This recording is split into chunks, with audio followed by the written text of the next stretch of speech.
ദേശീയപാത നിർമ്മാണ കമ്പനിയുടെ ഉത്തരവാദിത്തമില്ലായ്മ മൂലം കയ്പമംഗലത്ത് നാട്ടുകാരും യാത്രക്കാരും ദുരിതത്തിലായി. ഒരു മാസത്തോളമായി ഈ മേഖലയിൽ ദേശീയപാതയുടെ നിർമ്മാണ പ്രവർത്തനങ്ങൾ ഒന്നും നടക്കുന്നില്ല. എന്നാൽ NH പണിക്കായി സർവീസ് റോഡിൽ വെച്ച തടസ്സങ്ങളും പാതി വഴിയിൽ പണി നിർത്തിയ കാനയുമാണ് ജനങ്ങൾക്ക് ദുരിതമാകുന്നത്. കയ്പമംഗലം 12 മുതൽ വഴിയമ്പലം വരെയുള്ള ഭാഗങ്ങളിലാണ് പ്രശ്നം.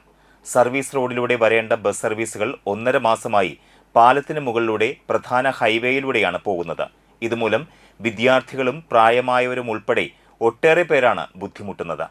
കാളമുറി സെന്ററിലെ ബസ് സ്റ്റോപ്പിൽ എത്തേണ്ട ബസ്സുകൾ കിലോമീറ്ററോളം അകലെയുള്ള സ്റ്റോപ്പുകളിലാണ് വരുന്നത്.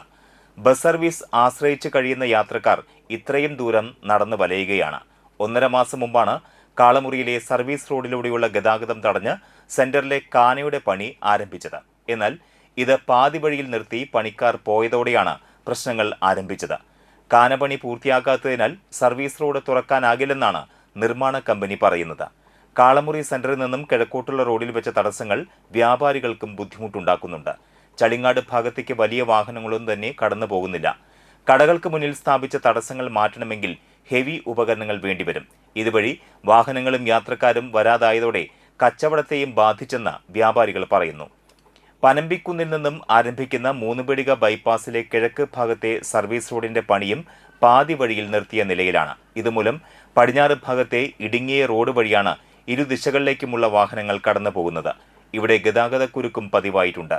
മഴയ്ക്ക് മുമ്പേ കാനയുടെ പണികൾ തീർത്തില്ലെങ്കിൽ സ്ഥിതി കൂടുതൽ രൂക്ഷമാകുമെന്ന് നാട്ടുകാർ പറയുന്നു. അതേസമയം തിരഞ്ഞെടുപ്പ് ആയതിനാൽ അന്യസംസ്ഥാന തൊഴിലാളികൾ ഒരുമിച്ച് നാട്ടിൽ പോയതാണ് പണികൾ തടസ്സപ്പെടാൻ കാരണമെന്നും ഒരാഴ്ചക്കകം പണികൾ പുനരാരംഭിക്കുമെന്നും നിർമ്മാണ കമ്പനി അധികൃതർ പറയുന്നു.